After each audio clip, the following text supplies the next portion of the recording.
भाइयों नमस्कार। नंदा चैनल में आपका स्वागत है। मैं डॉक्टर तेवतिया, पशु पोषण विशेषज्ञ। किसान भाइयों, आज हम चर्चा करेंगे कि नंदा कैटल फीड को कैसे खिलाएं, कैसे पशु को इसके ऊपर लगाएं। तो कैटल फीड जब आपके यहाँ पहुँचेगा तो कोई भी पशु यदि अचानक उसका जो पहले से वो दाना जो फीड जो खा रहा है उसको अचानक बदलने से कई पशु जो है वो उसको नहीं पसंद करते हैं। तो कम से कम हमको क्या करना चाहिए कि जो पहले से हम खिला रहे हैं उसमें पहले चौथाई मिलाएं, फिर धीरे धीरे उसको बढ़ाएं और अधिकतम 7 दिन के बाद क्या करें कि पूर्णतया पहले दाने को आप बदल दें, रिप्लेस कर दें।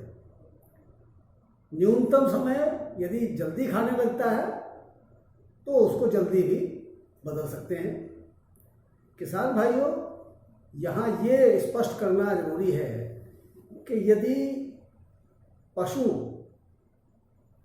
नंदा फीड को कम पसंद करता है या नहीं खाता है, धीरे धीरे उसको उस पर लगता है, तो इसका मतलब ये नहीं है कि पशु नंदा जो कैटल फीड है वो या कोई भी कैटल फीड है मैं कहूँगा कि वो खराब है। होता क्या है कि कई ऐसे कच्चे माल हैं कि जिनका जो पोषक तत्व है, न्यूट्रिटिव वैल्यू बहुत अच्छी होती है। जैसे आप जानते हैं कि ग्वार के जो प्रोडक्ट है, ग्वार कोरमा, ग्वार चूरी, उसकी महक से पशु जो है वो कैटल फीड को कम पकड़ता है। हालांकि राजस्थान का जो पशुधन है वो ग्वार कोरमा और ग्वार मील को बड़े चाव से खाता है। तो ये क्षेत्रीय अंतर है कि कहीं पशु को कोई खिलाते खिलाते उसको आदत पड़ गई है, कहीं उसको नहीं है। जैसे हमारे जो ईस्टर्न का जो पशु है वो थोड़ा सरसों की खल कम खाता है और इधर वेस्टर्न में केवल सरसों की खल खिलाते हैं। सरसों की खल में भी अंतर है कि हमारे किसान अधिकतर ब्रांडेड सरसों की खल खिलाते हैं। उसमें क्या है कि सरसों का तेल काफ़ी वो निकाल लेते हैं और उसकी जो सरसों के तेल की जो झल होती है उस खल में जो है झल नहीं होती। लेकिन हम लोग चूँकि सीधे जो उनसे खल लेते हैं, जो तेल के एक्चुअली कोल्हू या समझिए छोटे छोटे कोल्हू होते हैं, तो हमारी जो खल है उसमें झल थोड़ी ज़्यादा होती है। चूँकि इसमें तेल की मात्रा 10 से 11% तक होती है।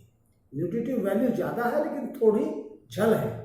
उसके लिए पशु को थोड़ा सा उसको अडॉप्ट करना पड़ता है, थोड़ा आदत डालनी पड़ती है।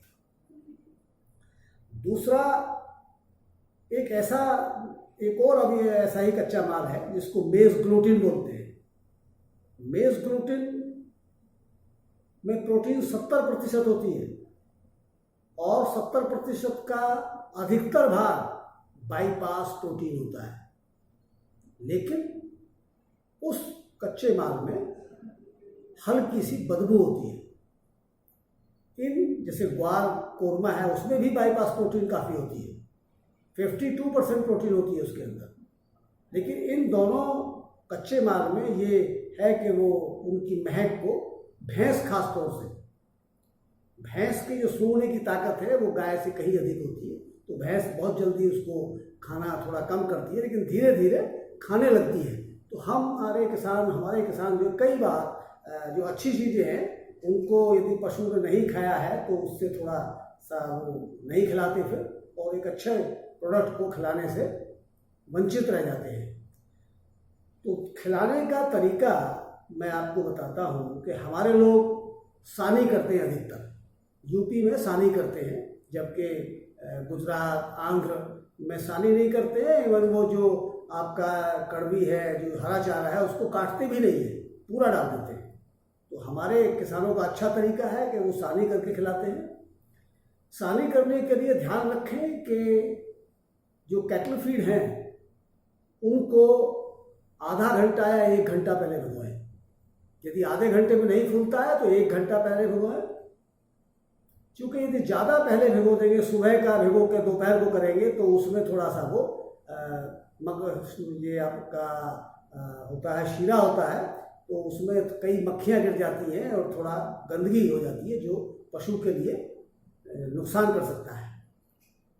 दूसरा एक आपको मैं सावधानी बताता हूँ कि यदि 1-2 गाय या भैंस है आपके पास, तो सानी का क्या होता है कि जितना दूध है भैंस और गाय के नीचे, आप उसी रेशो के हिसाब से डाल देंगे। लेकिन यदि आपके पास 10 पशु हैं, 15 है, 20 है, बड़ी डेयरी है, तो वहाँ क्या होता है कि जो कम दूध देने वाला पशु है वो अधिक खल खा जाता है, और जो अधिक देने वाला है उसको वो नहीं खा पाता। इसको बैलेंस करने के लिए क्या करना चाहिए कि आप सानी करें थोड़े फीड की, और शेष कैटल फीड आप दूध देते समय उसको खिलाएं। दूध देते समय उसको आप खिलाएंगे तो आपको पता रहेगा कि आपका कितने दूध की भैंस थी और आपने उसको कितना कैटल फीड दिया। तो अधिक दूध दे देने वाली भैंस का दूध कम नहीं होगा, और जो कम दूध देने वाली भैंस है वो अनावश्यक रूप से अधिक खा के बहुत मोटी नहीं हो जाएगी। तो ये आपकी बचत होगी।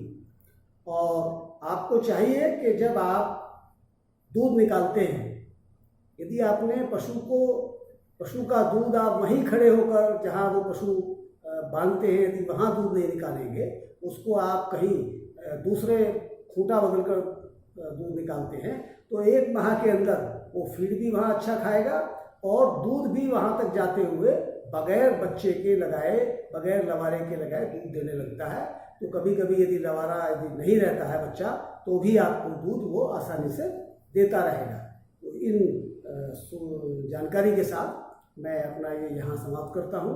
आप मेरे इस वीडियो को लाइक करें, शेयर करें, और नेक्स्ट वीडियो के लिए बेल आइकॉन जरूर दबाएं। अब मैं आपको कहूँगा कि जय पशुधन, जय किसान, जय नंदा कैटल फीड।